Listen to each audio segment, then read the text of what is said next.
It has webbed feet like a frog, a bill like a duck, and venom like a snake. And oddest of all, it lays eggs like a bird. So much of its life is spent underwater or underground that the life of the platypus is still largely unknown. An irresistible challenge to filmmaker David Parer. I've always been fascinated by the mysteries of how platypus have their young. And over the next 3 years, we're going to take you on a journey to discover what happens deep inside their nesting burrows. It's a truly amazing story. Maybe she's active.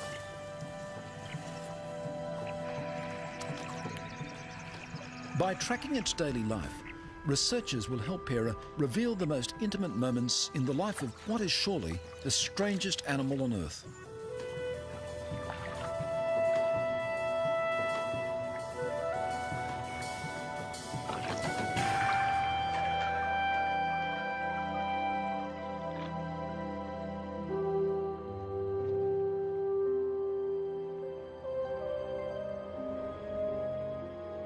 The high plateau of Tasmania, the southernmost link in a mountain chain that stretches the whole length of Australia's eastern coast.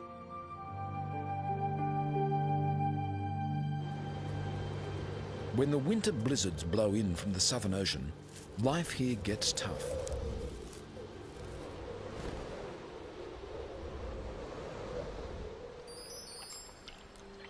Yet, even here, the platypus thrives.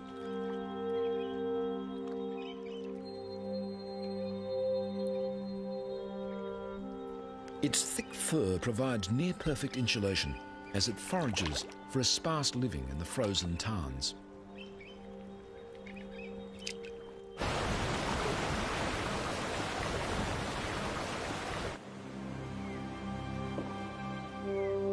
The spring thaw turns mountain streams into torrents. Humans are rare in the remote Tasmanian wilderness, but platypuses are plentiful.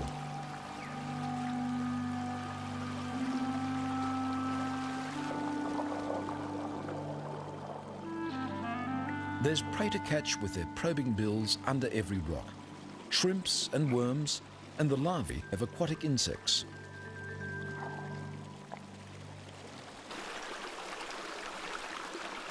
I've looked for platypus up and down the east coast of Australia, but the wild rivers of Tasmania are the greatest place to find them. But even here, they're difficult to see. They seem to meld into the water and rocks, and then suddenly disappear. When Europeans first encountered it, the platypus seemed almost too weird to be real. The name comes from the Greek for flat-footed. Yet it was the creature's duck bill that most fascinated 19th century zoologists.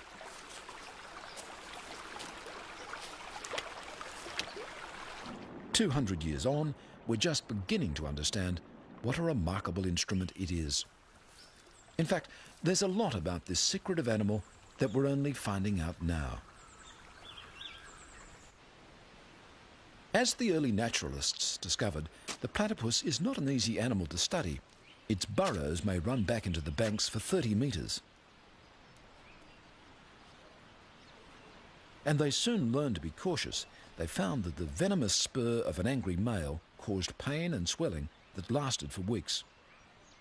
So it wasn't till the 1880s that scientists confirmed that the platypus really did lay eggs. By the early 1900s, they were learning how to keep platypuses alive in captivity. In 1944, naturalist David Flay successfully bred from a captive pair called Jack and Jill. Months ago, David Flay noticed Jill was building a nest. He knew she was building up her milk supply. He then dug down and uncovered the burrow. To his delight, he found a youngster, already well grown.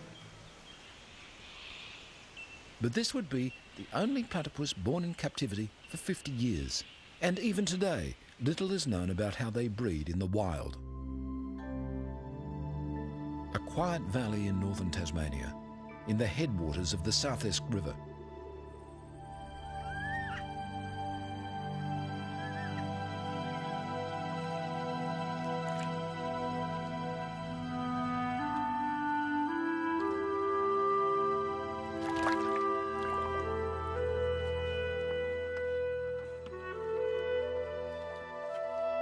An unassuming farm dam proves an ideal site for biologist Nina Kosh. She needs to trap a female platypus, the first step in an ambitious project. It's really unbelievable that these farm dams can be such a good place for platypus to live in. They seem to be enormously productive, ideal habitat for females to breed in.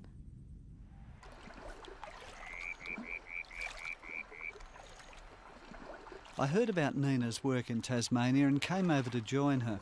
Perhaps she may be able to help us in our quest to find breeding platypus.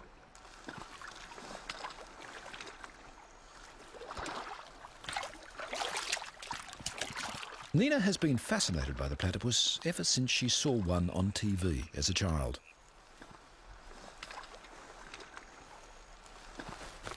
Now she's come all the way from Germany to take part in a 2-year study. The aim? To find out more about how female platypuses raise their young. First, Nina measures the platypus's exact dimensions. The tiny craters in her leathery bill are receptors. Some are sensitive to touch, others to the minute electrical impulses emitted by her prey. Just keep on. Yeah, that will do. Be probably old enough. Not healthy enough. Next, Nina attaches a tiny radio transmitter to the platypus's fur. It needs to be tested thoroughly before next year's full-scale breeding study.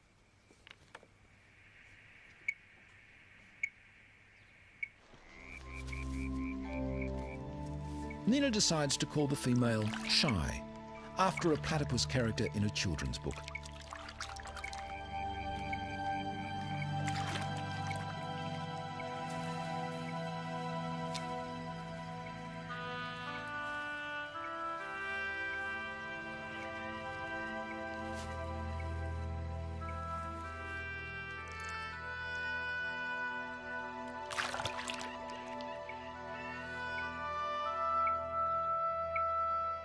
Within days, Nina has identified the precise location of one of Shy's sleeping burrows on an island in the dam. We've tracked Shy for a couple of days now, and we could follow her to this island. And she's sleeping right here in her burrow, and we are going to put an infrared video camera in so we can see what she's doing in her burrow.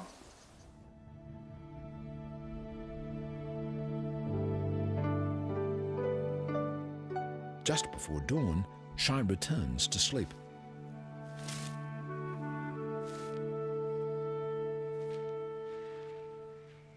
For Nina and her partner, Marcus Utesh, this is the first view of a platypus underground.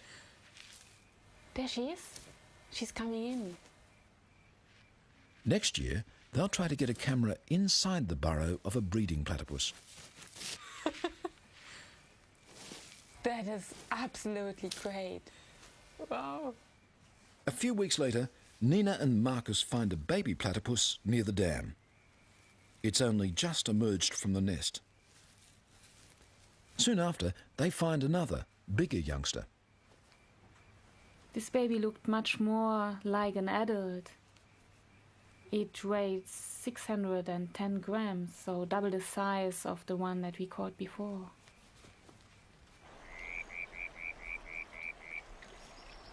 We released this baby in one of the farm dams, and then it started immediately to feed along the border of the lake. We tried the next day to see it again. I sat on the pontoon and paddled towards the little platypus. He just stopped feeding and suddenly even came closer to me. He was by far more curious than afraid. Nina is hooked. This will be an ideal location for next year's study.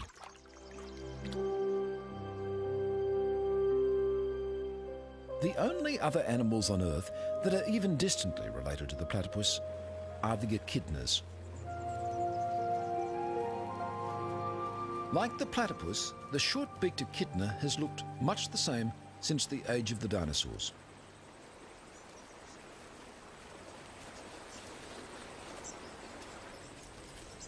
It too has evolved a highly specialised mouth, not a bill, but a beak, which can be used as a crowbar if need be, and a long sticky tongue to pull ants and termites from deep within their nests. Despite their different lifestyles, the echidna and the platypus share one crucial characteristic. They're the only surviving members of an ancient group of egg-laying mammals, the monotremes.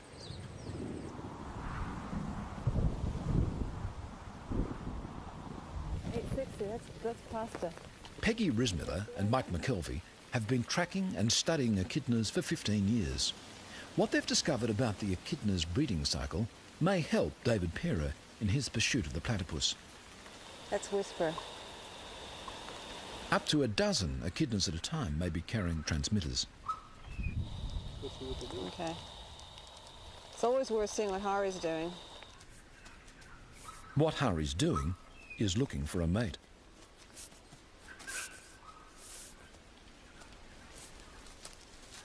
Mostly, echidnas lead solitary lives, but when a female comes on heat, males will gather from far and wide. But the females emit a scent, and the scent is called a pheromone, and it's something that humans often can't smell, but obviously the males can smell it.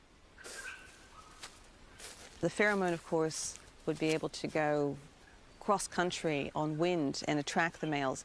And we've seen males cross this peninsula several times and then eventually end up with a female. Hari and several other males are already here, and Whisper is on his way. Yep, he's there. Whisper joins what's called an echidna train, a group of males all paying court to a single female. Okay. She had no burrow over here? A train can stay in place for up to a week, with the males constantly jockeying for position. They must be patient, but ready for instant action. Mating will take place just once, when the female decides that the time and the partner are right.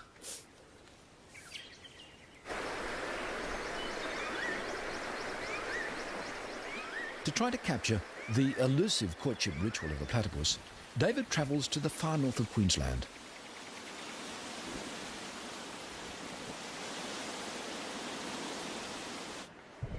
Here, in the tropical rainforest, the mating season has already begun.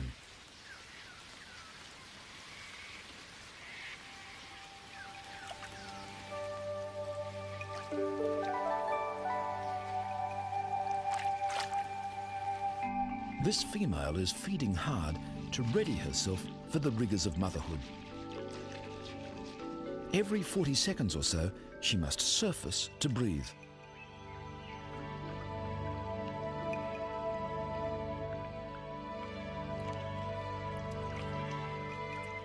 This is when she's most vulnerable.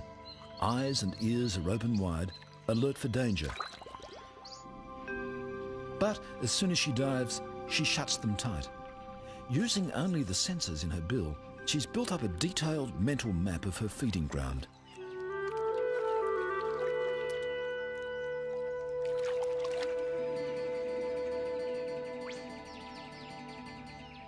And she knows its inhabitants too, especially the resident cormorant.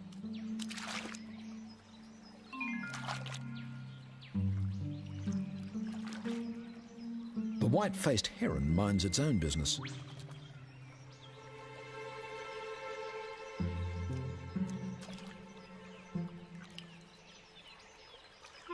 The cormorant minds the platypuses.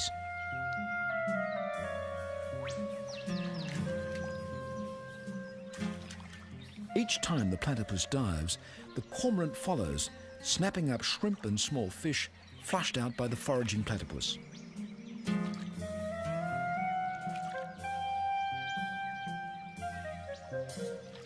And if the platypus rests too long between dives, the cormorant lets her know it.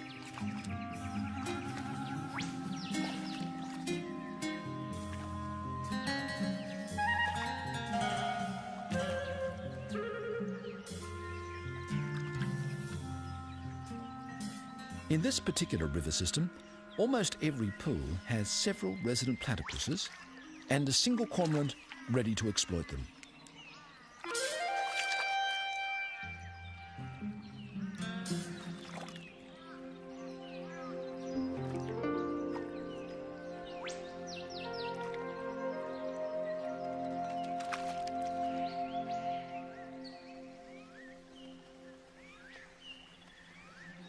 The other inhabitants of the pool give the platypus no trouble at all.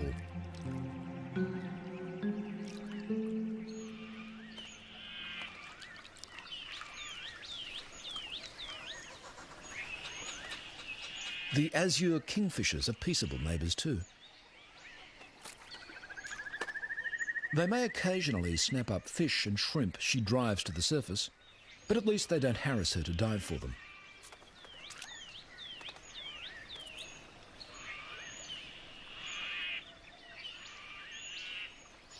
Most platypuses have a broader home range than a single pool. This muddy tributary to the main stream is a favourite feeding ground.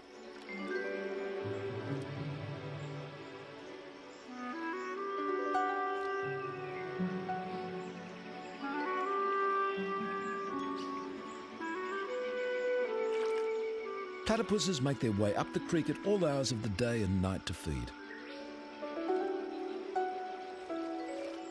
They can sense the vibrations of their prey through the receptors in their bills.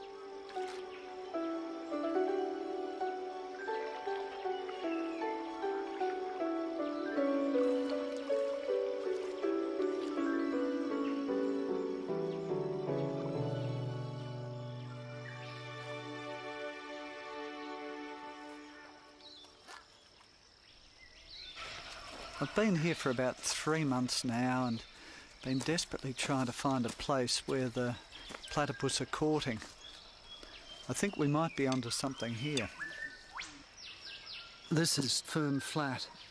It appears to be dominated by a male, and he does his patrolling, and again it appears that there's a female who I think is just coming up to her burrow or area that she spends a lot of time at now.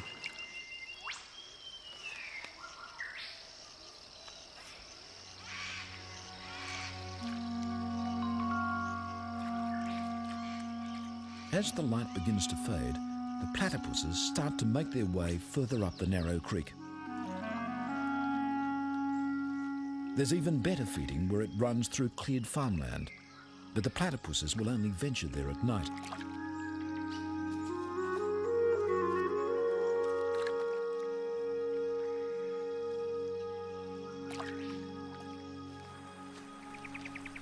This is an ideal creek to film platypus with an infrared camera.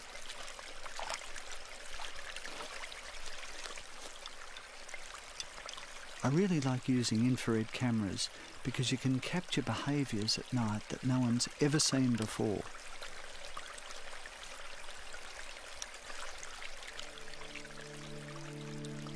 We put up a red light. The platypus can see the red light, but they don't seem to be disturbed by it. Sitting there beside the bank of the river with the water running through my boots and the legs of the tripod in the water, as the animals slowly worked their way up towards me, they would stop and glance up and then keep on coming. They were totally unafraid.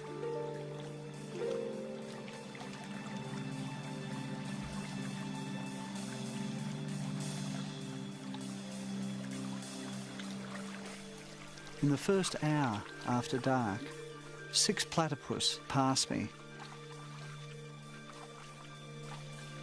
And then a water rat appeared. Water rats are about the same size as a platypus, but much fiercer.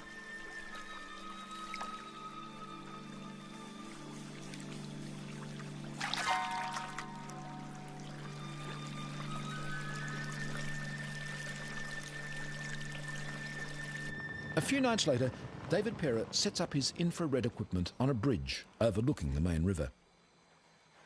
Just below the bridge, a big male platypus has established his home range.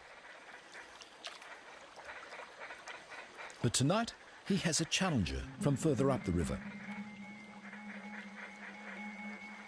The resident male is grooming himself on a log, apparently unaware of the intruder.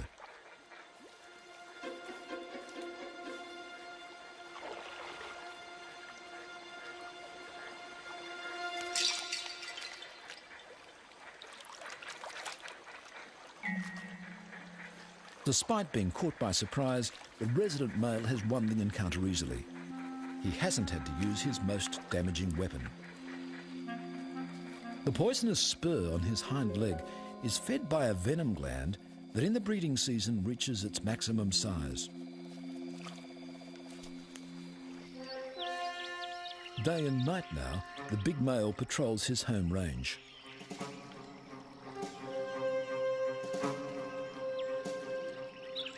He's spotted another male lurking behind a stump.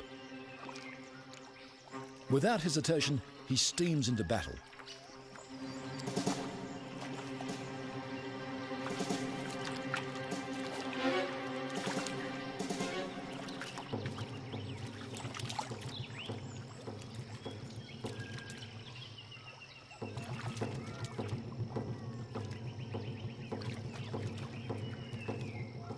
Whether platypuses regularly use their spurs in these encounters, or whether they're weapons of last resort, we don't know. In this case, the resident male is triumphant, and a female is ready to be courted.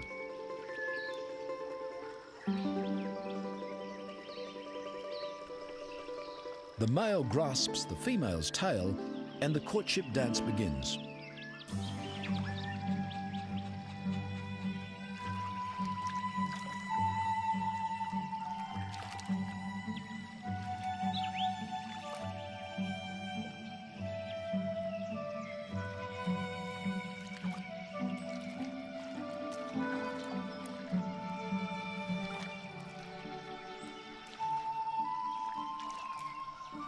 The dance can continue for 20 minutes or more.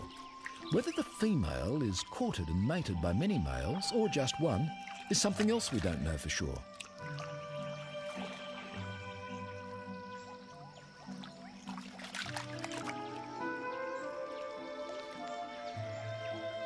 Finally, it looks as though the male mounts the female and mating takes place.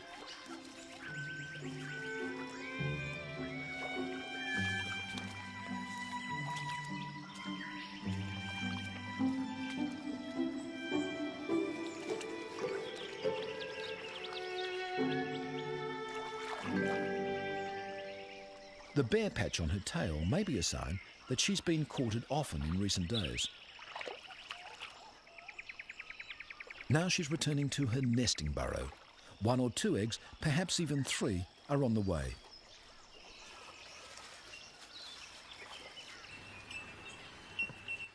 Healesville Sanctuary in southern Australia. Much of what we know about platypus mating and breeding has been learned by Les Fisk and his colleagues from the captive animals at Healesville Sanctuary. For 10 years, a male and female platypus have lived in this elaborate artificial world. Through a maze of tunnels, pipes and tanks, video cameras record their every move.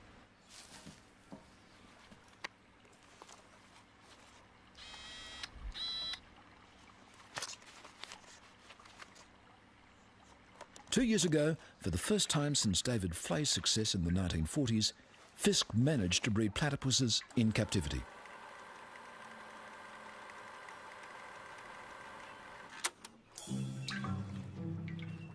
For most of the year, Karina, the female, will have nothing to do with N, the male. But spring is in the air at Healesville Sanctuary.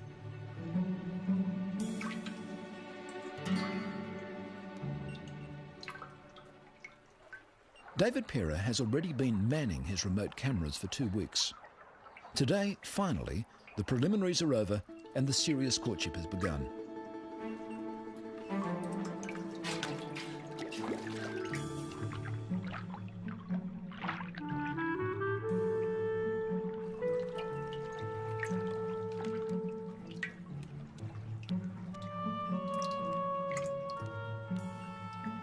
the moment that she's ready to mate can be fleeting.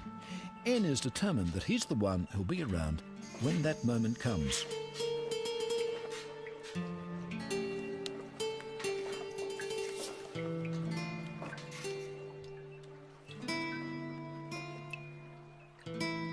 But her attempted escape was all part of the ritual. Karina soon returns to the dance.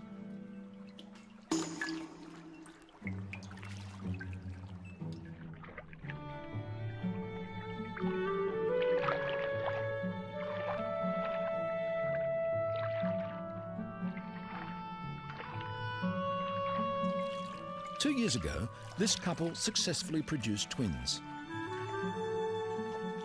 Judging by the way the courtship is consummated, the signs are good for this season too.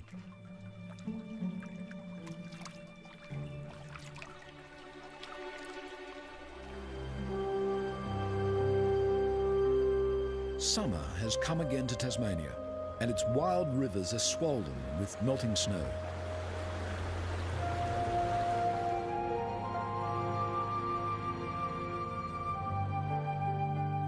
In a quiet backwater, as temperatures rise and the days lengthen, a female platypus is collecting material for her nest.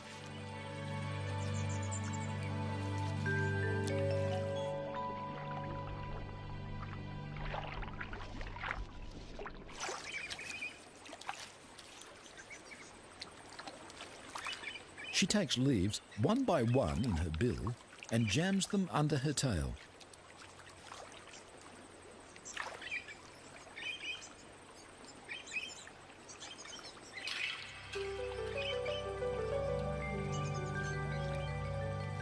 To safeguard it from flooding, she's dug the entrance to her burrow several metres up the steep bank.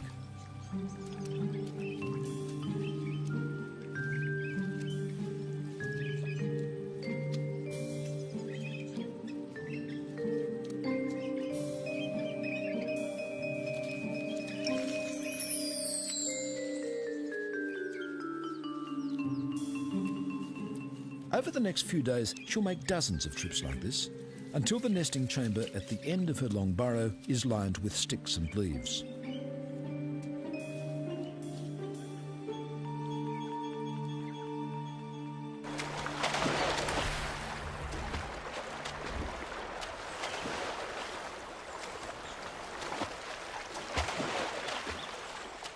Back on the South Esk River, Nina Kosh and Marcus Utesh are joined once again by David Pera for the start of a new season's work.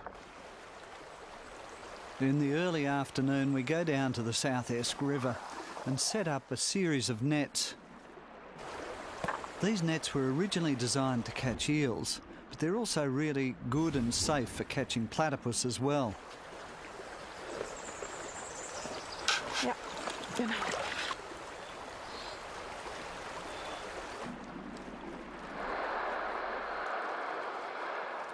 They position the nets across the water flow to trap the nightly traffic of platypuses as they feed up and down the river.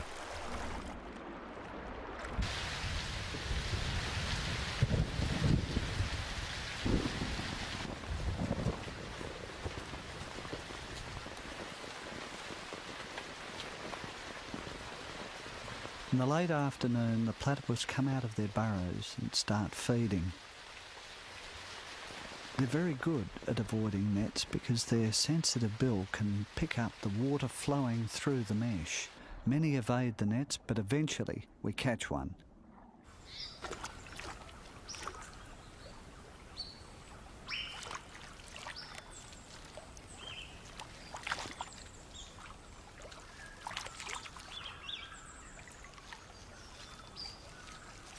Judging by the dates that last year's youngsters emerged from their nesting burrow, Nina and Marcus have worked out that the females will be laying their eggs very soon. Now is the time to fix radio transmitters to them.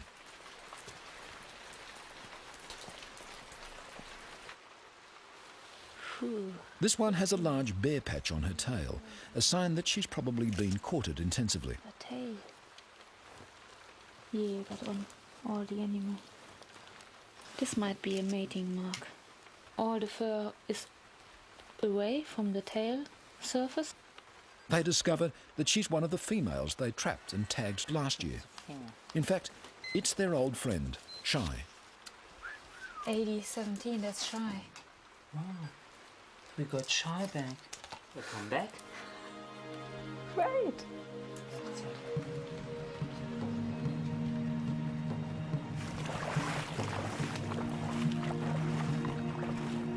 After several weeks' exhausting work setting nets up and down the river, Nina and Marcus managed to catch 7 females.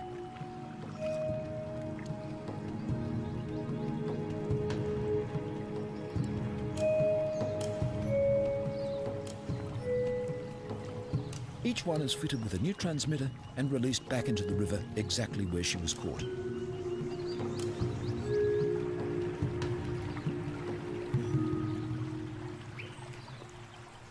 For Nina and Marcus, it's the start of another period of intense work, tracking all 7 females for hours at a time.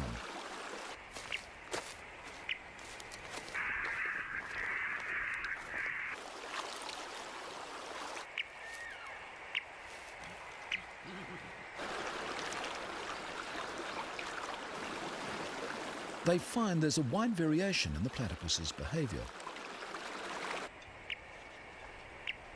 Some feed mostly in daylight. Others sleep during the day and feed all night. Some travel a kilometre or more up and down the river each feeding session.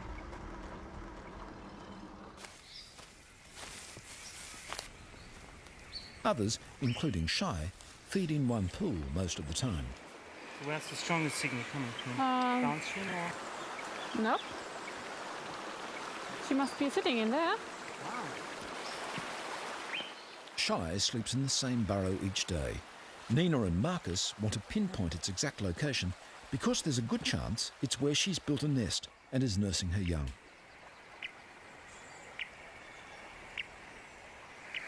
Get reception here. And it's getting weaker. Which gain do you have? 10. Gain 10, maximum gain. Gain 10 and I only have like 1. I would say it's about here. It must be around here. Not this point here. Gets weaker here. Yep. But it's exciting. Get another burrow. Yep. And we should And mark this one the looks a bit. entrance. This one looks a bit different than the others. Yeah. We should mark the entrance. To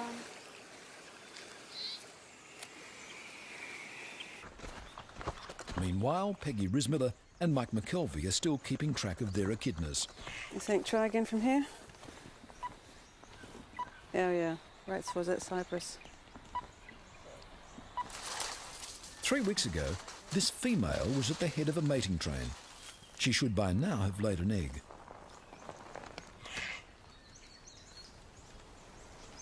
Okay, I'm just going to feel first. Very tight little pouch. quite a bit there because my finger. Would you just be very careful because there is an egg. Oh my Jesus. See if you can get it closer down your way. I'm going to pull the pouch open. There's There the it egg. is. There's the egg. It's an egg And there. here's a girl. 10 days after the egg is laid, a puggle will hatch. In the egg, the echidna develops an enamel-covered egg tooth. It needs this egg tooth to actually rip open this leathery shell and then pull itself out onto the mother's belly. Look, there's the back of it. Inside the pouch, it's really moist and humid because that's what the puggle needs right now. As far as we know, at 2 grams, it has to breathe through its skin. Tiny though it is, the puggle can safely be removed from its mother's pouch for a minute or so. At 2 days old, there's almost no difference between a baby echidna and a baby platypus. Less than 2 weeks later, it's already 100 times heavier than when it was hatched. It's a girl. The baby echidna by now has a discernible beak, just as a baby platypus would have a recognisable bill. After 7 weeks in the pouch, the mother leaves her young one in a burrow, returning every 5 days or so to let it suckle.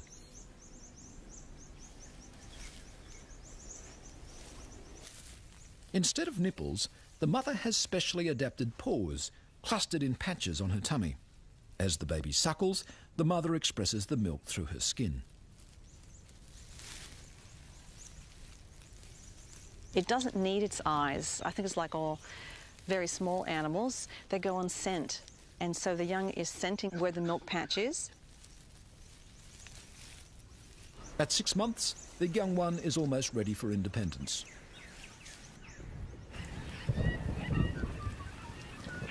Back at the South Esk River, Marcus and Nina have decided that the time has come to try to take a look inside Shy's nesting burrow. Kann das noch ein Wader sein von dir?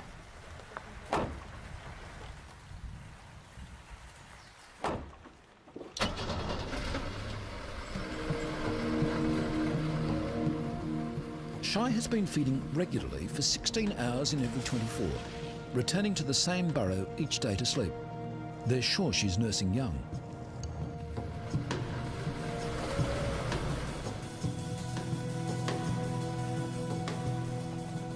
It's late evening. Shy's already left the burrow to feed. Nina, Marcus and David have at least 8 hours to try to get a glimpse inside the nesting chamber.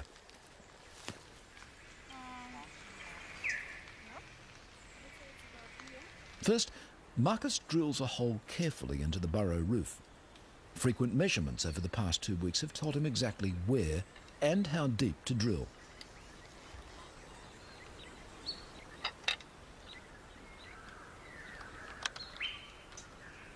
Meanwhile, David sets up and tests an endoscope with a tiny video camera mounted on its end.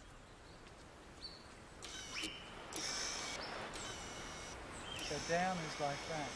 Yep. So straighten it up. Mm-hmm.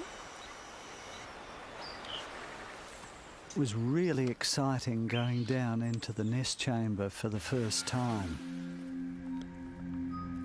Those are roots coming down into the top. And then we saw the entrance to the chamber itself.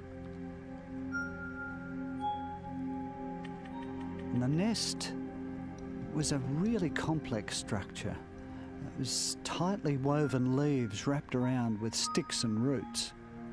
And there was even some green plastic in amongst the leaves. Yeah, that's the roof there, I think. But that's when our frustrations really began. Over a period of 17 days, we went in 6 times into the burrow, but we just couldn't penetrate the nest. And then at last, we got the endoscope through the nest wall. We first glimpsed a tiny bit of flesh through the leaves.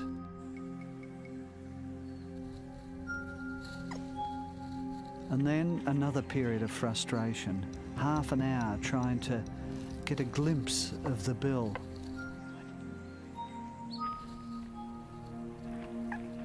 Oh, it's a platypus. Yes. The bill looked huge through the endoscope, but it was really only a centimetre long. The front feet already had claws. And then, to our amazement, we saw there were 2 babies, not one, crammed into the tiny nest.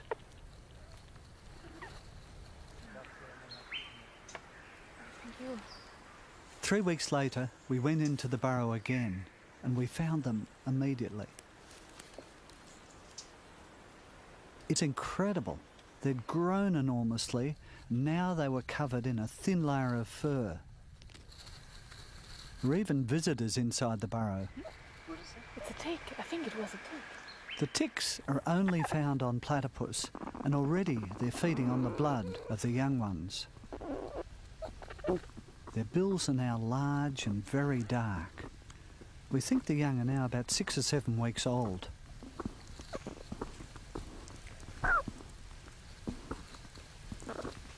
We're eager to see how the various parts of their body have developed. Their front feet have webbing between the toes, and on their back foot is the beginnings of a spur. The smaller one is female. The larger one has a much bigger spur, It's obviously a male. We called him Bigfoot.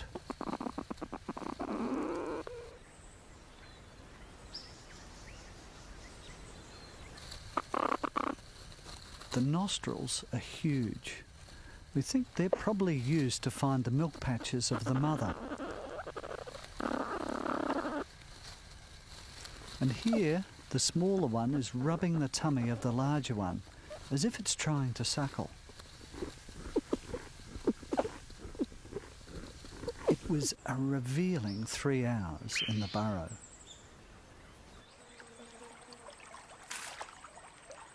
Nina is spending hours each day by the riverbank recording Shy's feeding patterns.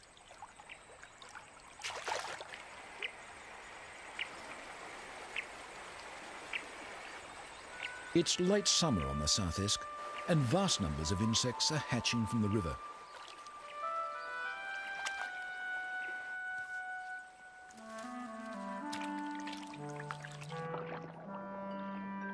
It's an ideal time for Shy to be feeding her young.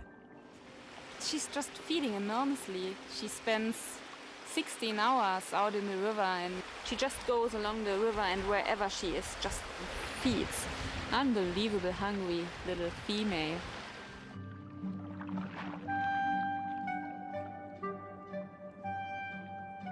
A nursing platypus will consume up to half her body weight in food every 24 hours.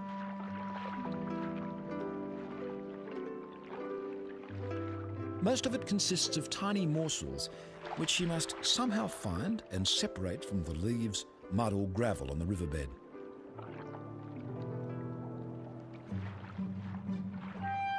When she gets to the surface, she chews with a sideways motion of her grinding pads, separating out and swallowing the food.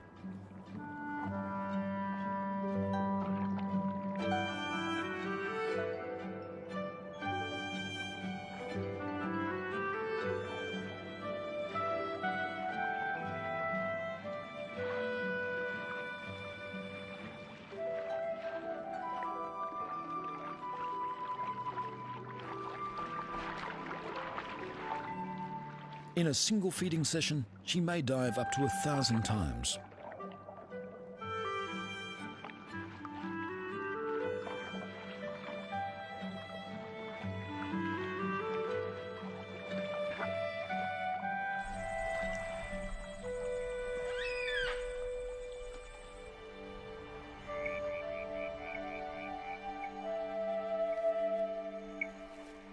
Tonight, the team plan to go into Shy's burrow once again.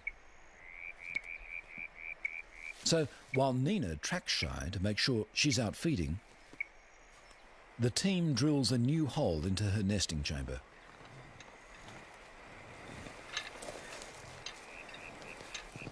This time, they're installing a tiny remote-controlled camera that will be able to film Shy feeding her young without disturbing her. Illumination comes from miniature infrared lights, which she can't see. And as well as the camera, there's a microphone to pick up sound inside the burrow. That's the big one. There. Oh.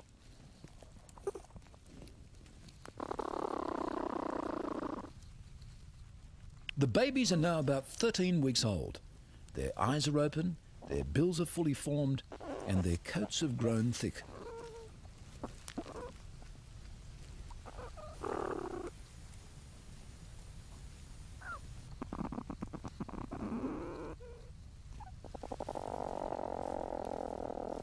While Bigfoot plays with tree roots in the roof of the chamber, the smaller one is perhaps getting ready to take on solid food.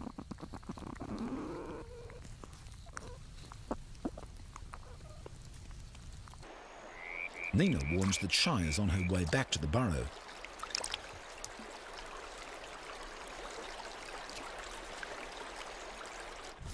As she approaches the nesting chamber, she unblocks the earthen plugs which she set there to protect her young.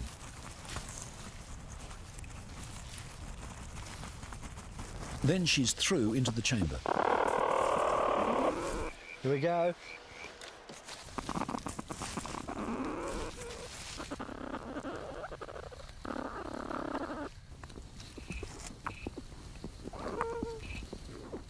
Within minutes, the eager young are greedily suckling from their mother's milk patches.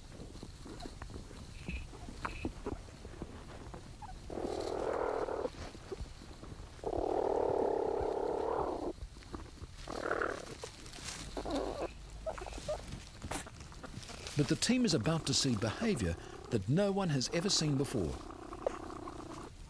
That is amazing.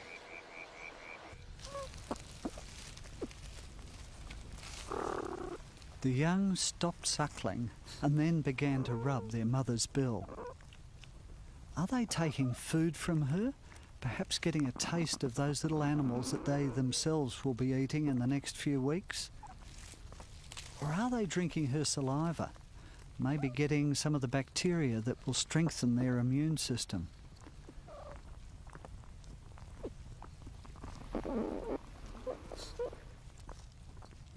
We don't really know what we're seeing in these extraordinary pictures.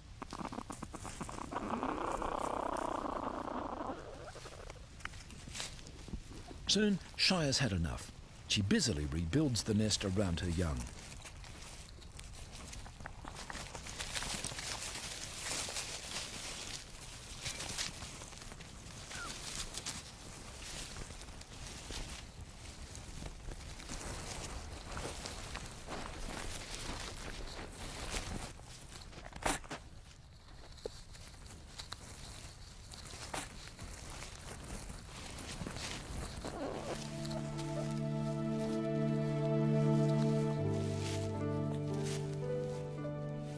And then she's gone, leaving a tangle of tails and bills behind her.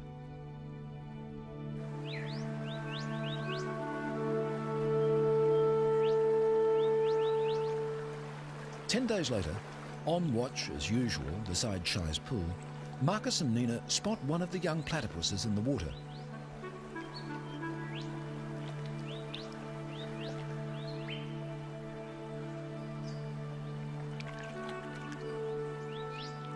Bigfoot, the male, has emerged from the nest. The team watches, enthralled, as the last chapter in the drama they've been following for months unfolds.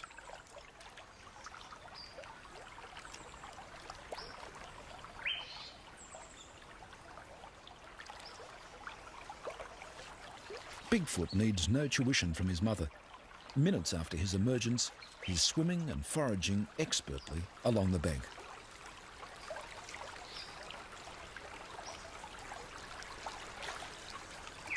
He asserts his independence swiftly.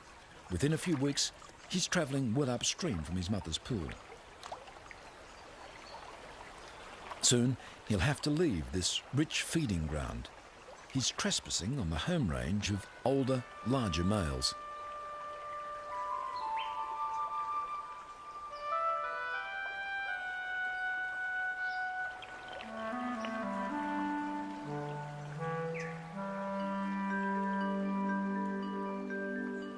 As Bigfoot begins his journey of life, our journey of discovery is coming to an end. We know nothing of what he does in the next couple of years.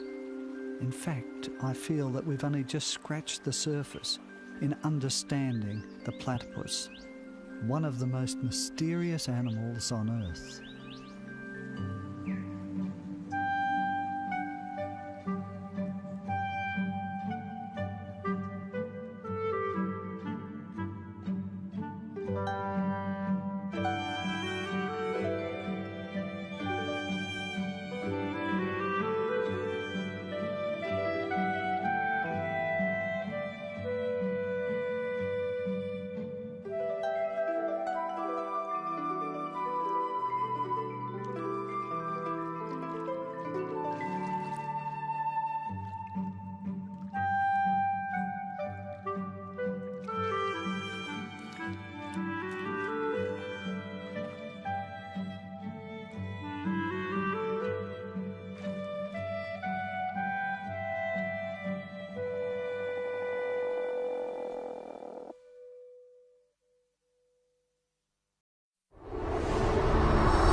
As night creeps across the planet and our familiar daytime world is plunged into darkness, Strange creatures are beginning to stir. This is when most animals are active. The drama of their nocturnal lives hidden from our eyes.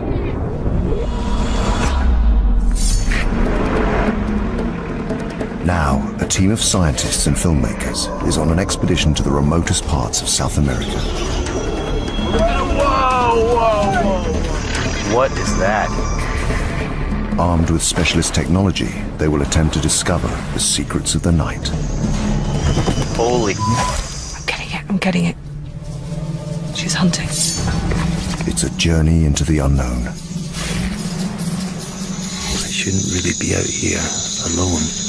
A world where we are blind. Please, don't leave me up here. I don't know what that is. Technology will reveal it as never before. Now, right now is the most dangerous time to be out here. He will attack you. The mysteries of life in the dark. Don't run.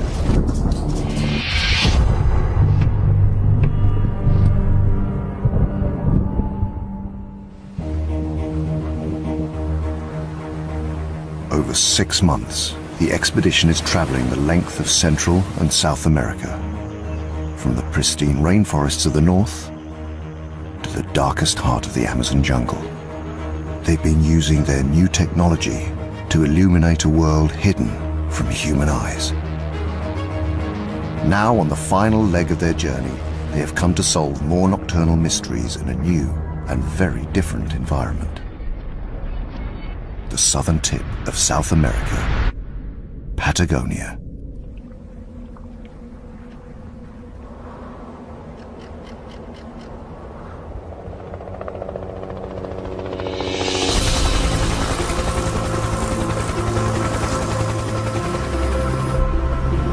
Bryson, we're going to head off now. We're going to check out another ridge line. All right, we're going to take the other road and loop back around. That makes sense, because we're going to carry on in this direction.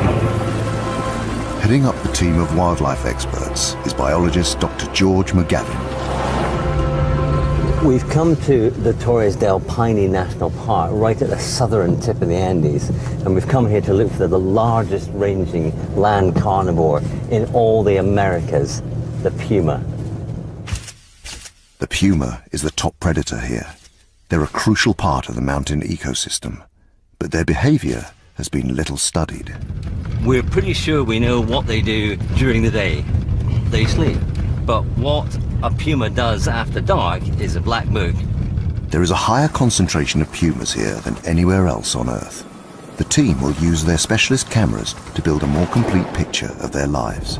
They've never been filmed hunting after dark, ever.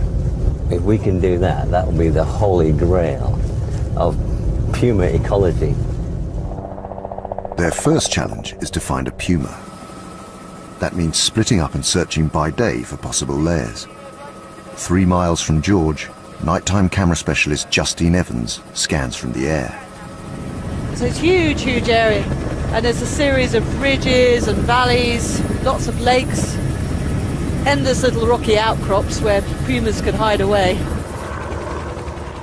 Justine is guiding a third team member, biologist Bryson Voirin, the expedition's tracker. You know, the most difficult thing about this place is actually finding a puma. It's like looking for a needle in a haystack, except this needle is moving around. Bryson has spent years studying nocturnal mammals. If he can identify where pumas are hunting, then Justine can return at night to film them. Be careful in there. You don't want to corner a puma or scare it. Justine, I'm seeing lots and lots of game trails here, so it seems like there's a lot of activity with animals. By working in different areas, the team hope to maximize their chances of finding a puma. I'm just looking for anything I can see, tracks or signs, bits of remains of animals, anything that will hand us a clue. You know, hunting animals, you have to be sneaky, you have to have a strategy to catch whatever you're eating. And if you're doing it after dark, you have to have a special suite of tricks up your sleeve. Here, the puma's meal of choice is guanaco, an ancient cousin of the llama.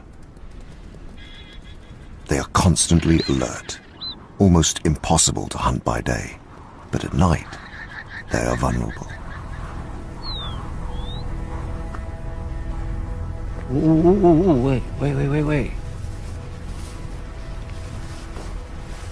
There's a kill here. Look, just right next to me. That is a puma kill. Right under that bush. Now it's been hidden. What they do is they hunt for their prey and they jump on its back, and then after it's killed, they can't possibly eat an animal of this size in one go. So they hide it under all this brush and it's completely hidden. They then come back over 2 or 3 evenings and eat it all. And that is the remains of a kill. So there's a guanaco, that's all that remains of it. There'll be no more eating here. That's just skin and bone now. It's proof that a puma is hunting here. To see the animal in action, the team must return after dark.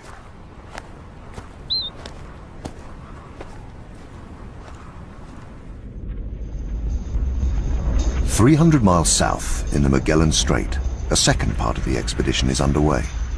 Wildlife cameraman Gordon Buchanan will use state-of-the-art technology to shed light on a marine mystery in these rich waters.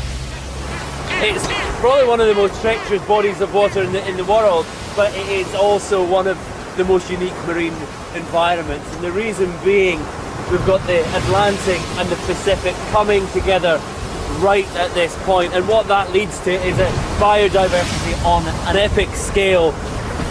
You've got creatures in this water from the very smallest to some of the planet's biggest. One of the largest is the humpback whale. Whoa, big humpback whale just here. Spectacular. And there's more, just here, maybe 300 meters away. Most humpback whales pass quickly through the Magellan Strait. This group chooses to stay here for 3 months of every year. So little is known about what takes place during the day under the surface of the water, and absolutely nothing is known really about what takes place at night time.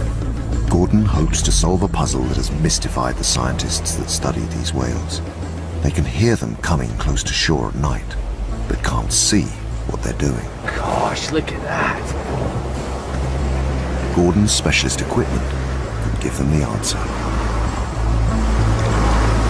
We have an arsenal of cameras for filming at night time. We've got thermal imaging cameras, we've got infrared, we've got low light cameras. Pretty much nothing can take place at night time without us being able to film it in some way. Using this technology to film whales at night will be a first and could open up a whole new world. So it'd be good to get into the water and find out what those humpbacks are doing at night, if they are doing anything. And that's why we're here, to get out there and just try and answer some questions. Look at the whoa! Unbelievable.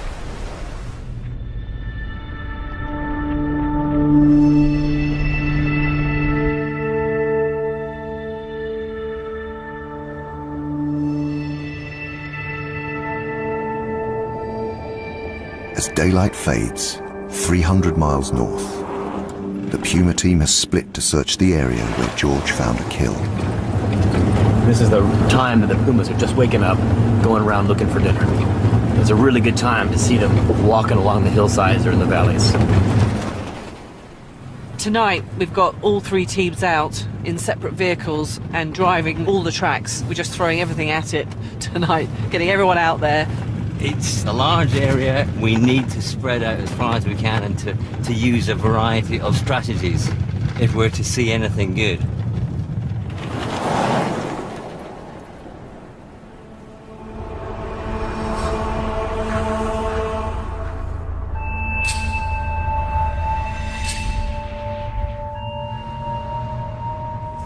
This Puma will have a territory of about 25 square miles. You ready? Yeah, we're ready. Yeah, okay. They are each searching in a different part of its range. This is great because we've got thermal sensing going on and visible light. Diego's out the roof with the spotlight, and I've got the little thermal spotting camera here, which will reveal the heat of anything warm-blooded that's out there. Right now, we're using lights to find the pumas, but as soon as we see one, we gotta turn the car off, turn off all the lights, and switch to either infrared or thermal cameras that don't emit any light, because lights will scare the pumas away. 3 miles west, George is with 2 biologists who have studied the pumas here for years. Yeah, what we're hunting for is green eye shine. Pumas have got very big eyes and they glow bright green in a headlight beam. So it'll be very obvious if there's one there. Quick, quick, quick! So something just ran out of the bushes. Where did it go? Oh, I see the eye shine. It's moving too fast. Fox. Yeah, it's a fox.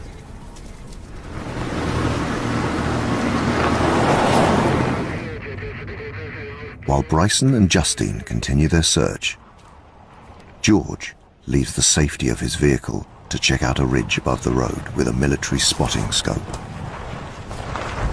There's definitely eye shine over there. It was just by that rock. Right there. Right. There's one just there.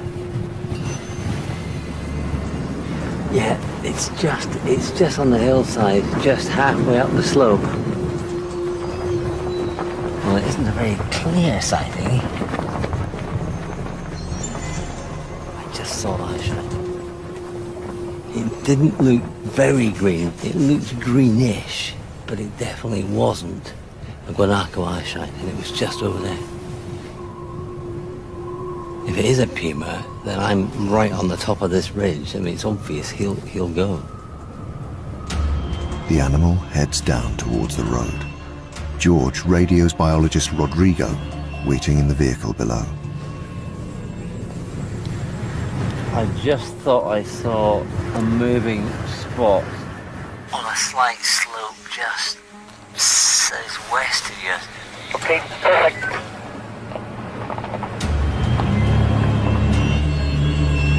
Now Rodrigo must try to intercept the animal as it crosses the road. Stop, stop, stop. Did you see something? The binoculars? Yeah, it's a puma, Christina. Absolutely 100% puma. Okay. This is great for filming. Give me the radio. Rodrigo calls in Justine, who is 2 miles away searching on a different mountain track. Rodrigo, how are you getting on, over? Oh, yeah, we just spotted puma. Quick, it's just here. Perfect. Okay, we're on our way. Let's go. Let's move on. Great news. The challenge now is to stick close to the puma. With luck, Justine will get there in time to film its behavior at night.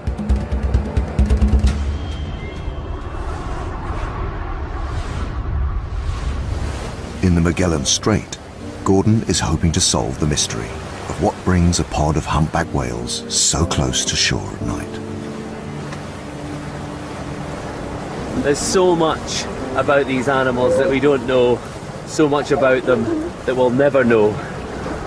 And the reason is because most of the things they do are done in complete darkness.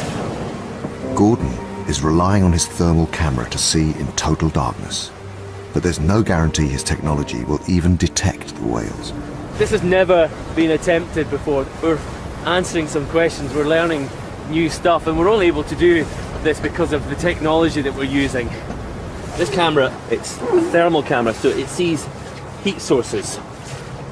Humpbacks are incredibly well insulated. They've got thick layer of blubber, so it may well be that humpbacks actually don't give off a temperature signal. They might be the same temperature as the water, we just don't know. This is the first time anyone's ever tried to use this technology to find these animals. Within minutes, the camera begins to pick up unusual activity in the water.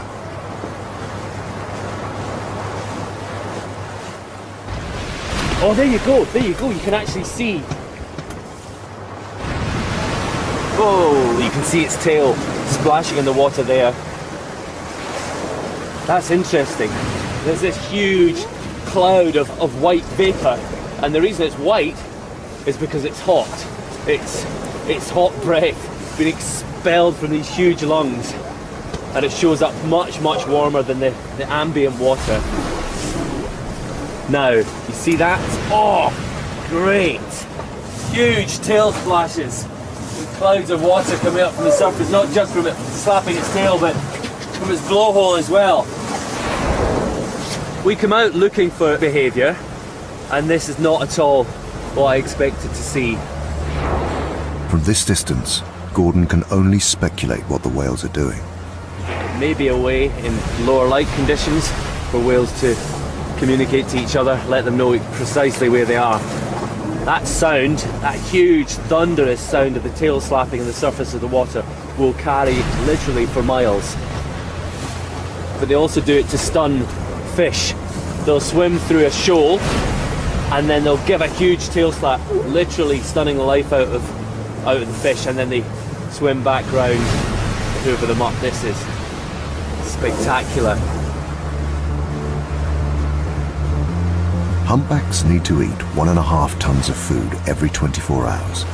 They must feed both day and night. But what brings a pod of humpback whales close to shore remains a mystery. What we've seen at night time is whales moving closer into the close.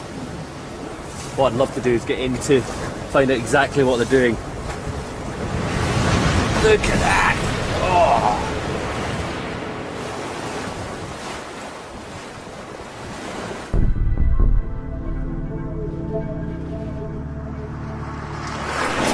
In Torres del Paine, the Puma team has found their cat. Now Justine wants to see just how it operates in the dark.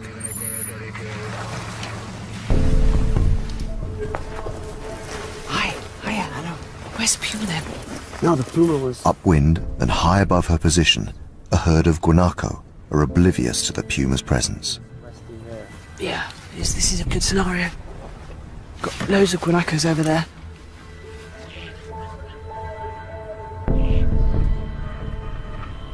Hunting at night dramatically increases the Puma's chance of a kill. It's going up over the ridge. By day, it's almost impossible to get close enough to ambush prey as alert as these guanacos. At night, the Puma's superior eyesight gives it the advantage. What's happening, Diego? Are they doing anything? The Puma is sitting there, getting closer to the guanacos. Justine fires up her thermal imaging camera, and the Puma's heat signature is immediately revealed. Got it, I've got it. Can you see it? Well, it's trying to get closer. So, every minute, it's gonna be assessing the real chances that he has. I'm getting it. Oh, this is fantastic. She's hunting. Wow.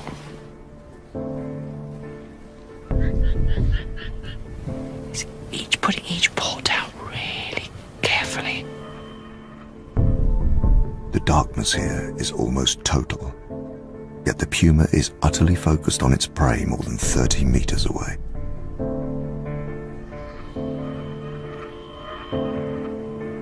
But he's perfectly equipped to be hunting at night like this. It's got a great sense of smell and hearing. Even though the moon hasn't come up and it's really dark out there, he can still see very well. Guanacos have a highly developed sense of hearing. The contest is so finely balanced that the Puma must take the guanacos by surprise.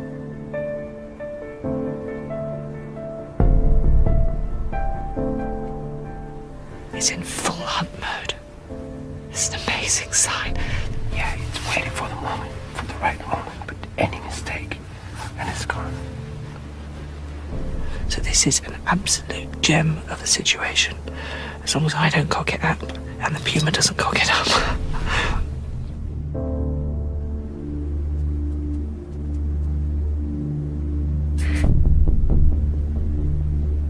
Now, who knows what's going to happen? I've no idea.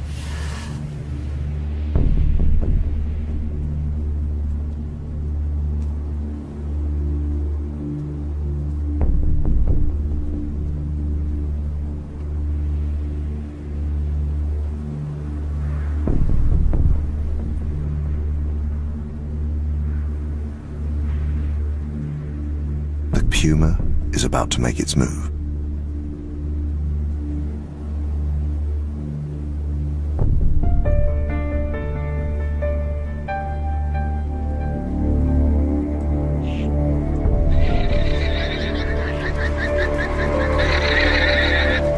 The guanacos sense the danger, and the hunt is over.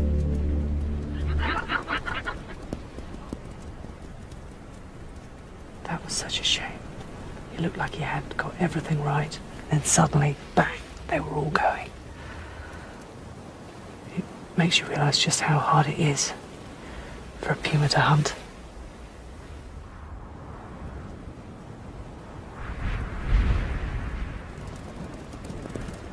Filming a puma hunt in such detail is a great start for Justine.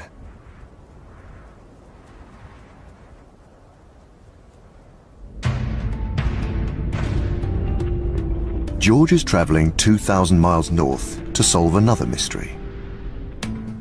He's come to the Atacama Desert. Well, the Atacama, where we are now, is probably one of the most inhospitable and dry places on Earth.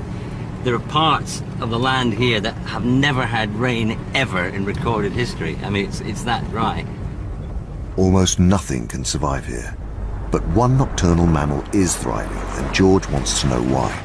I'm heading to this island, which is just a short way off the coast, and it's believed to have a colony of vampire bats, and that is really what I want to see. And they're only active and they only fly when it's totally dark.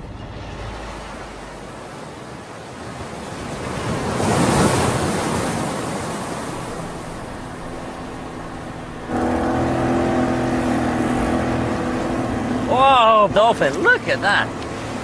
Whoa. They're right under us. Vampire bats are one of the most iconic creatures of the night, and the colony here is truly mysterious. I want to find out what on earth a colony of vampire bats is feeding on an island that seemingly has few other animals on it. And it looks pretty inhospitable, but clearly there's enough there for vampire bats to eat. To help him, he's calling upon the expertise of biologist Marcelo Flores and wildlife camerawoman Sophie Darlington. Everything is actually completely fine. We put everything in dry bags, so all the kit's protected.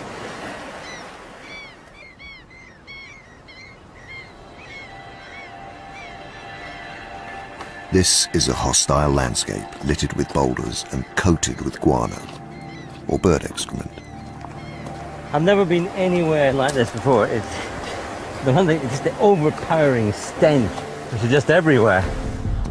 Looking around, it's sort of like you've landed on the moon a bit. It's really desolate, like a lunar landscape. It's incredibly bleak, really dry, really arid. George's first task is to find where the bats are roosting. They say that the cave with the vampires in it is actually on the coast, so it's really important that we find the cave as quickly as we can, because if we can't find it now, we won't find it in the dark. This looks very like the cave. Yeah. Great.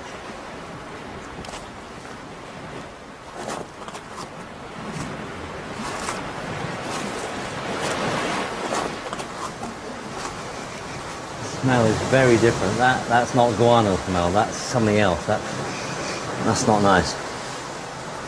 That really is not a nice smell. Acrid, that's urea, uric acid, really intense urine smell. And the rocks are really slippy with bat droppings. That's just absolutely thick, running down the wall.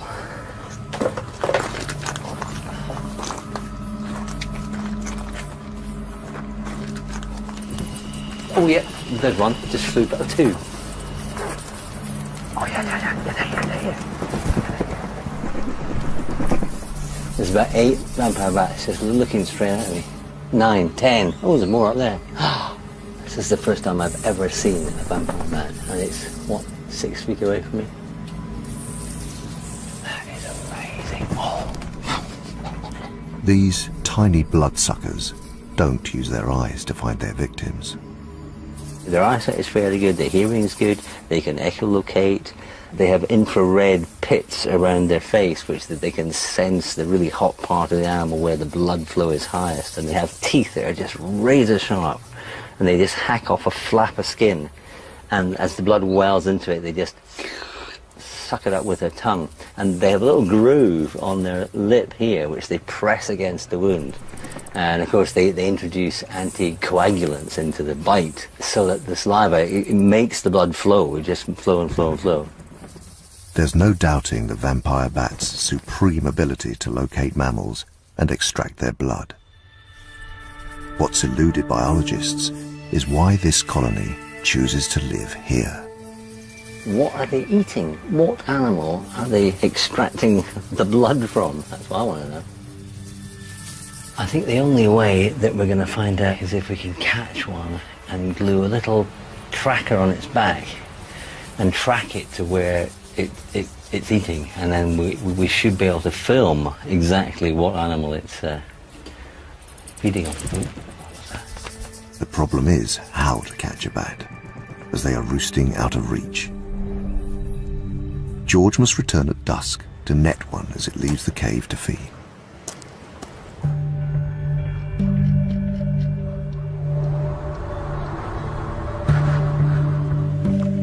Back in the Andes, the Puma team prepares for dark. Okay, ready. Ready. Rough. They've had a good start, filming a puma hunting. Now, Justine wants to spend more time with this secretive predator. What we really want to find out is what pumas actually do during the night.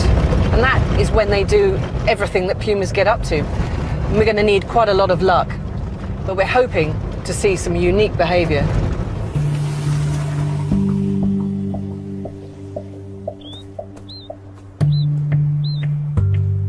With dusk approaching, their plan is to spot a puma as it leaves its daytime lair and goes out to hunt.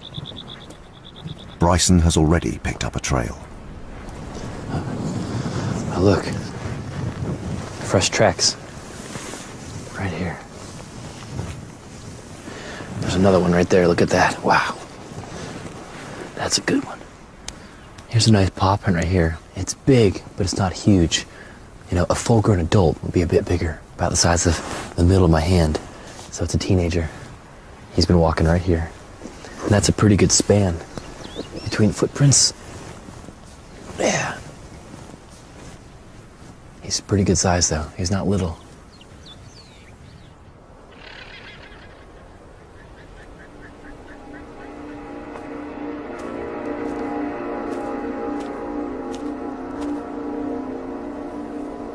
We have a puma. There's a puma right here. He's just came out of the woods. Okay, he's walking along the edge. There he is. Wow. He's right there. Huh. He's looking. Nobody move. Everybody stay still. There he is, right there. He's walking in the brush.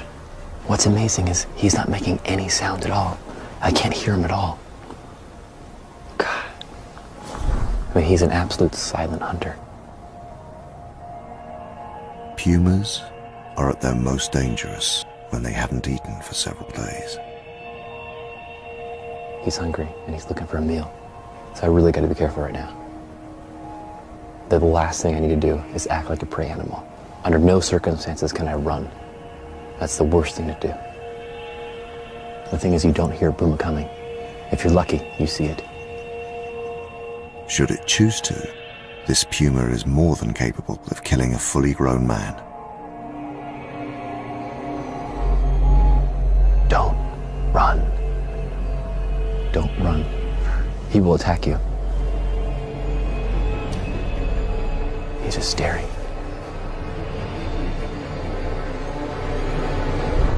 Wow, God.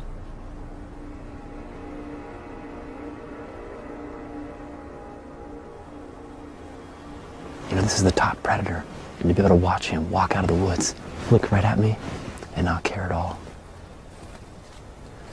he's walking away.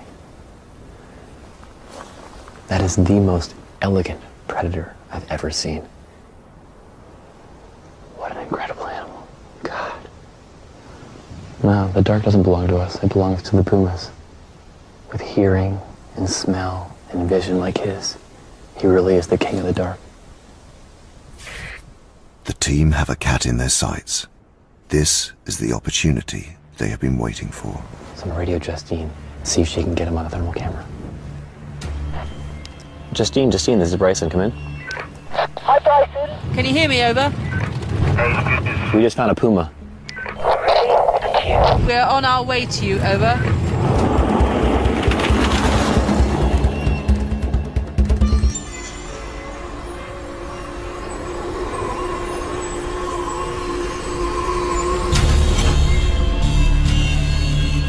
Off the coast of the Atacama Desert, George and biologist Marcelo are heading back into the cave to catch and tag one of the vampire bats as it leaves the roost to feed. Because they're so closely grouped together, I think it would be quite easy to catch one. Because in the melee, as they fly off, one of them will surely go in the net. That's my theory, anyway.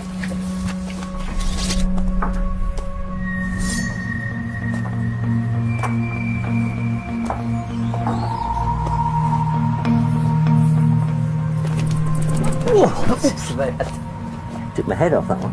Ah. There's a few That one there. Yeah. There's one there.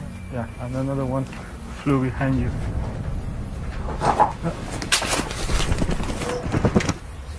Is it there? Got it. Whew.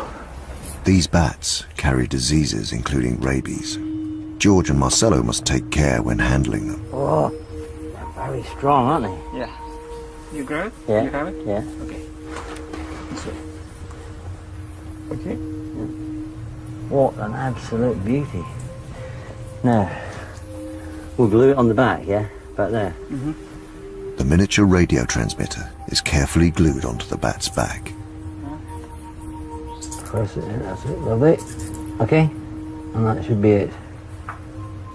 George must now track the bat across the island before the transmitter drops off. This wee chap is the one that hopefully will show us where he and his mates are obtaining their evening meal and who from, which is the key thing. Is its transmitter working? That's very nice, isn't it? Yeah, very nice.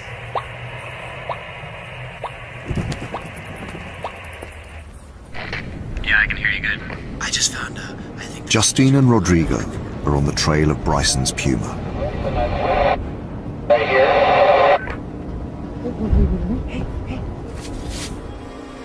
I started to see something coming. What's the puma? Incredibly, the puma passes just meters in front of Rodrigo. I saw it run across the road in front of you. Oh, that was extreme, actually. I'm nervous now. I'm trembling. It was really, really near. And it ran off over the hill, clearly hunting. And then I heard all the guanacos just alarming. You could hear them all just going. And we can't see the puma now.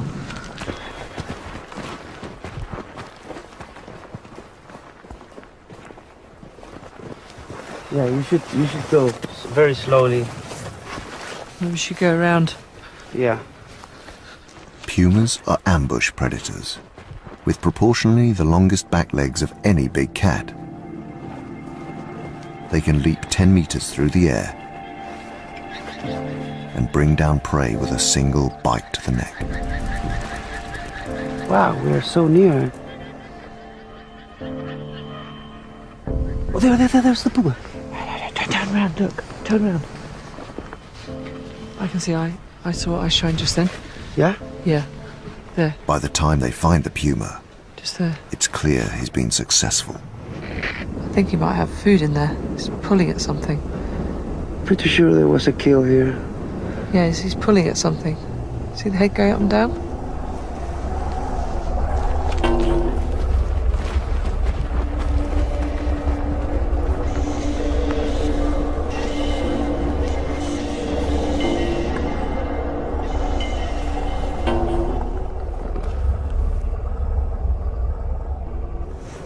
This is incredible, wonderful. This is a one-off, unique experience. It's absolutely amazing.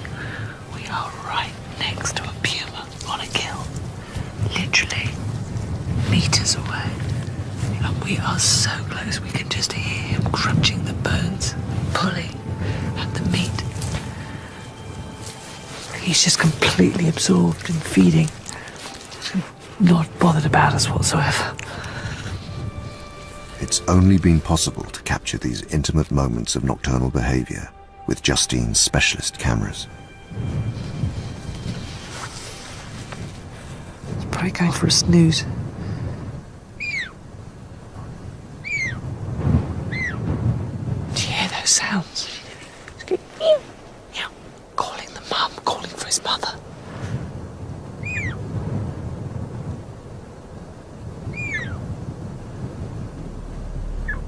Which means we actually should really have a good look round, because if the mother's turning up, we are in trouble. The mother is far larger and more powerful than the juvenile. It's time for Justine and Rodrigo to leave. To film natural behavior, Justine needs a safer way to stay on a kill.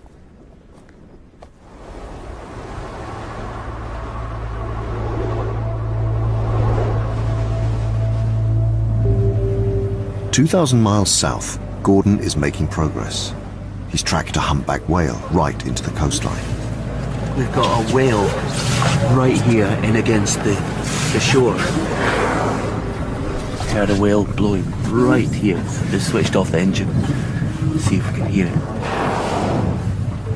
It might seem a strange place for a whale to be so close to shore. Gordon's hoping to discover why whales come into such shallow water, but his hopes are dashed.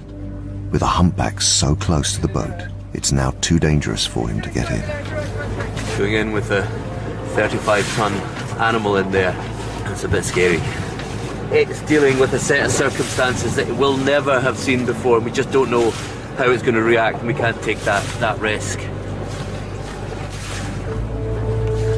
Gordon will need to wait until the whale has moved off before getting into the water to discover what was attracting it.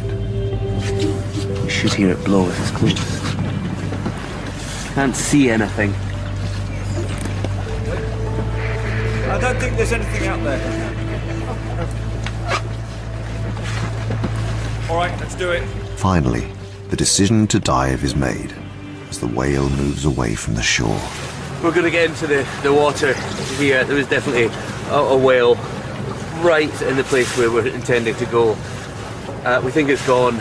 They are an enormously powerful animal. If it comes back, I think we just have to get out of the water. Happy for me to get in, Richard? Yeah, good to go. Here goes.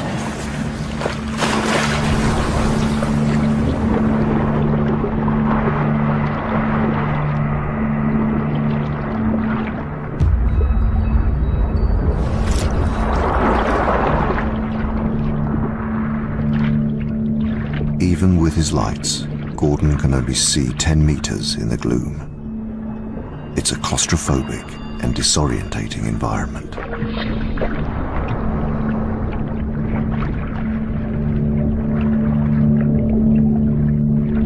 Beneath the surface lies a thick maze of kelp, immensely strong strands of seaweed up to 30 meters long.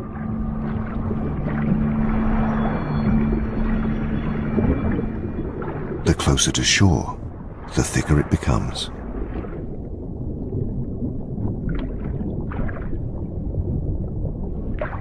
Whatever it is that's attracting the whales is hidden deep within this impenetrable forest.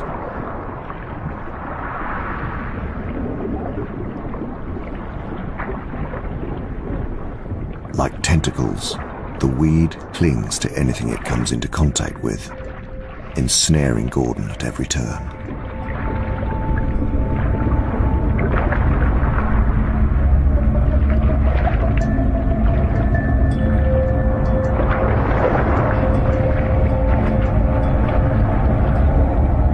He has to abort his dive.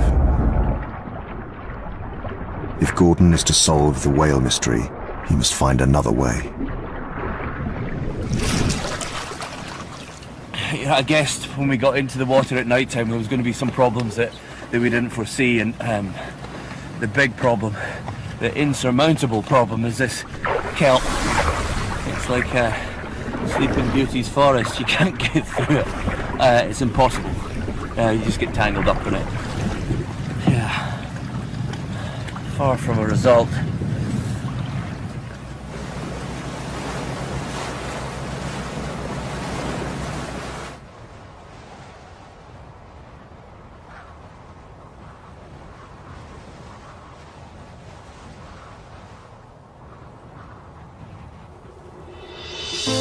With 2 days left in the Andes, Justine still wants to spend more time with a puma.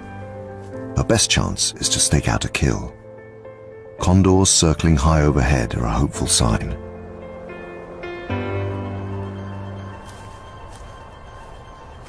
We've been seeing lots of condors flying, circling just over the brow of this hill. And that can only mean one thing, that there's a puma kill around. If Justine is right, then the puma will be resting up nearby, waiting to return after dark. This is just going to be fantastic.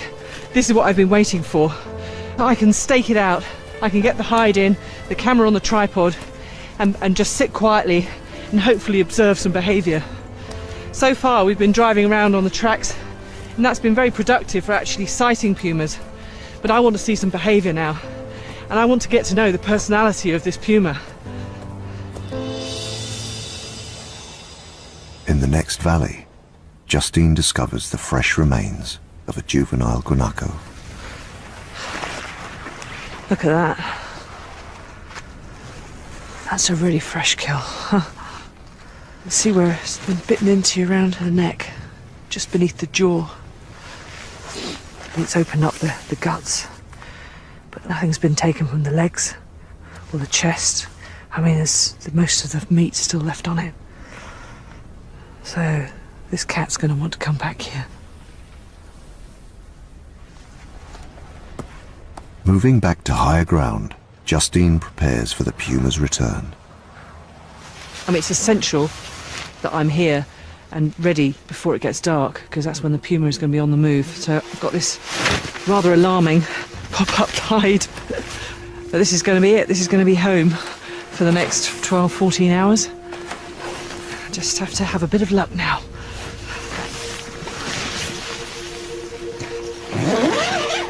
Justine has filmed big cats in the wild for over 20 years, but has only captured glimpses of pumas. Now, for the first time, she is hoping to spend the whole night with this elusive cat, documenting its natural behavior around a kill. Just changed from the daytime camera to the nighttime camera, and there's a puma out there. Wow, it's right on the kill already. It just goes to show, doesn't it, that the moment it started getting dark, there came the puma. Starting to feed. Excellent. I can see that he's a male. So strong in the way he's just pulling at that guanaco.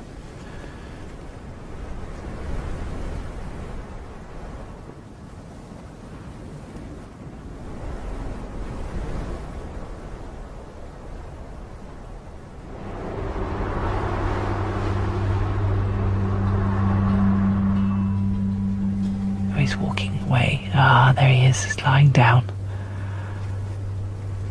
And this is beautiful to see this puma just feeding, and now he's just cleaning himself. But it's amazing just seeing this behaviour. This is everything Justine hoped for. She will keep watch all night, her camera ready to capture footage never seen before.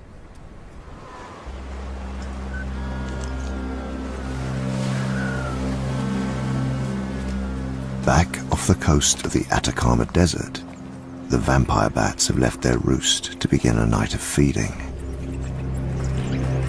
It seemed to me that the bats, when they left the cave, turned left. So we're now heading along the island in that direction. So if my hunch is right, they should be over here. Using the VHF receiver, George and Marcelo hope to track the bats to their victim. Got it. Oh, I heard something. Yeah. Yeah, there. Yeah. Very faint. Marcelo has identified the signal coming from George's tagged bat. At first it was very faint, but it's a lot stronger now. It's like beep, beep, beep. And as long as you follow the bleep, then you will end up hopefully right at the bat. Following the signal for over a mile, George is getting closer to discovering where the bats are going to feed. And on what. That's very strong now. Sea lions, I can hear them. I can hear them, look.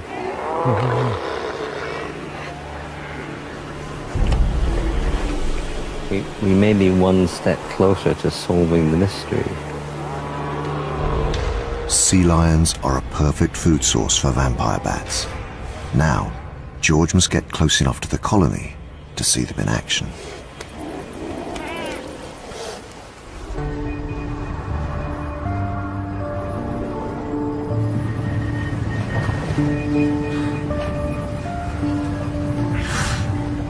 Further south, Gordon is getting closer to solving the puzzle of why the humpbacks are coming so close to shore. I thought I heard something back that way. There's a humpback. Fairly close by, I can't see it yet, just heard it breathing. Right here, look, whale here. Oh, you see his pectoral. He's going to come up again.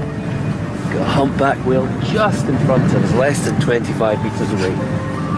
The whale is deep inside the kelp forest that entangled Gordon earlier. The camera reveals that despite the current, the whale is not moving. It can't be feeding. The kelp is too dense.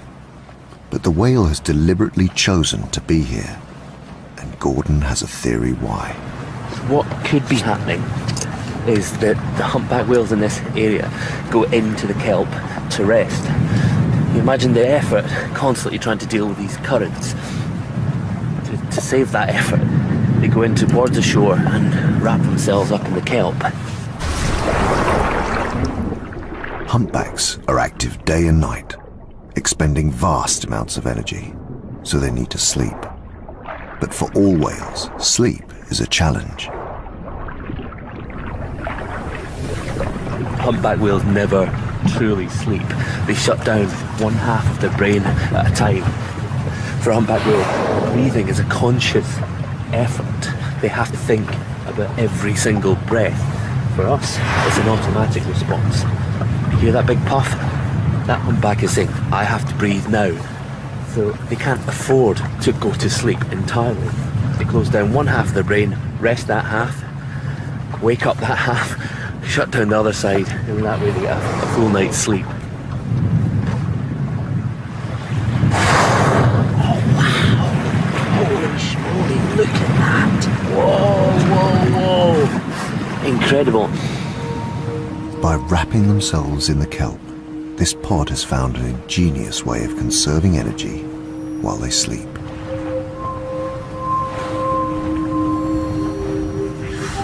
I think to be this close to a humpback whale takes your breath away. There are few animals on this planet that are as impressive as the humpback whale. Gordon's night vision camera has finally been able to reveal what these whales are doing so close to shore.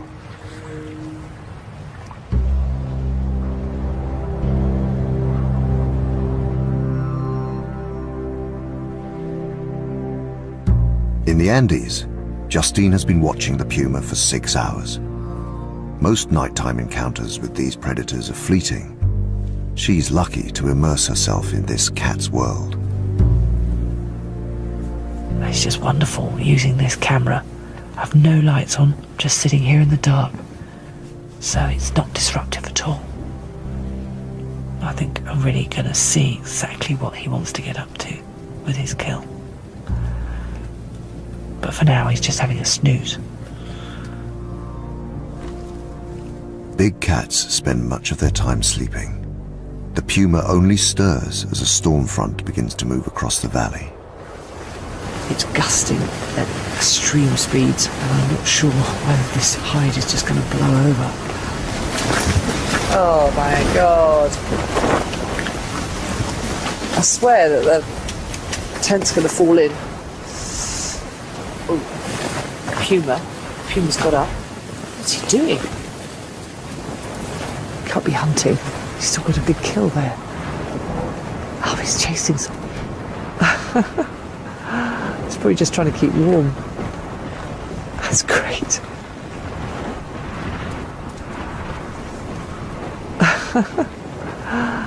For all cats, domestic or wild, play is a serious business. Strong winds and a clump of dry grass give the puma a chance to hone his hunting skills.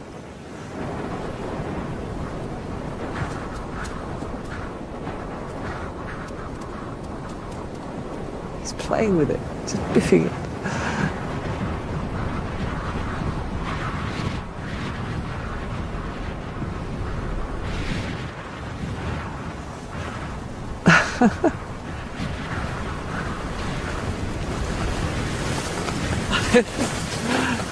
It's so funny. He just looks like a domestic cat.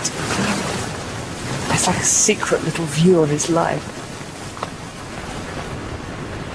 I guess if he does this, sits here by the kill, just cleaning himself and sleeping, nothing else can come in. He's dominating it all night long.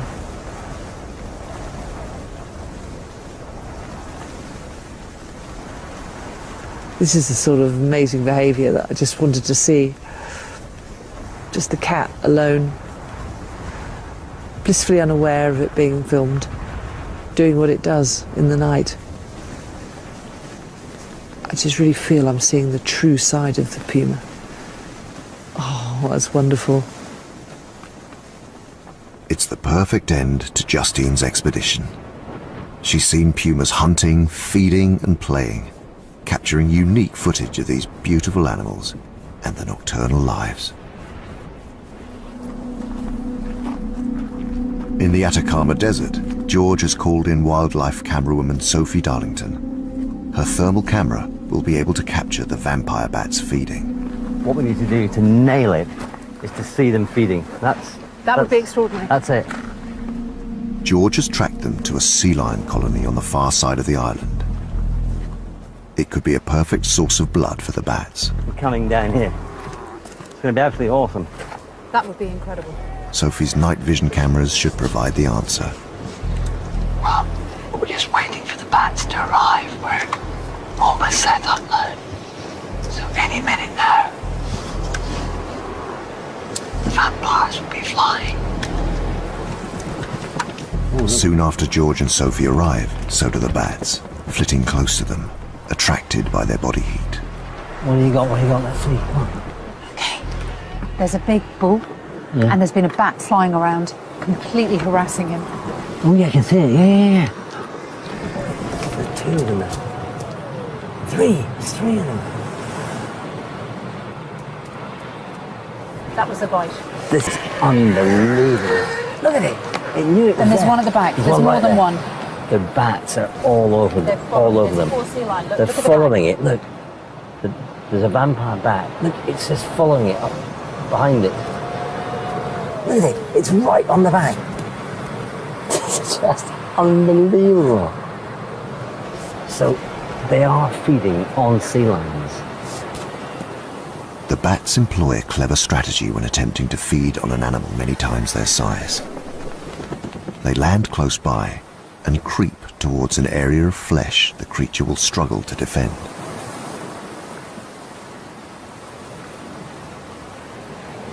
They're attacking from the rear, and the sea lions know they're there, and they keep turning, putting their head up. And as the sea lion moves, they just keep following it. And the poor sea lions are being harassed. I mean, they really are aware of them. Look at him hopping, George. You know, it dispels the myth of the the sort of animals having a quiet sleep at night. They're not. It's torment. It's absolute torment. They must be exhausted in the morning. These bats, they're completely and utterly just going for it. One's just been hit by that wave. I just can't believe what I'm seeing. Weighing 40 grams, each bat can consume half its own body weight of blood in a single feed, lasting up to 20 minutes. Is that a hot spot there? Is that the hot spot? That's where it's been. We can see the wound. Good grief. We can see the wound on the flipper. Only the thermal camera can reveal this extraordinary behaviour.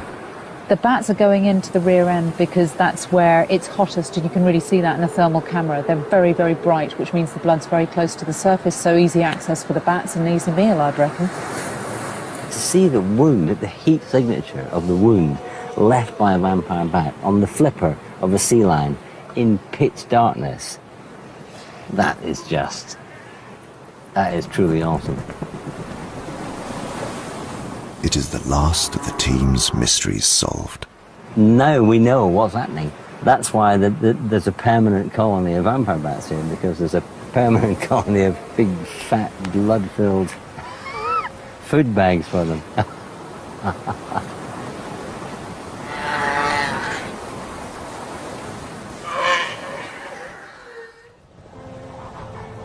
It's the end of an incredible 6 months.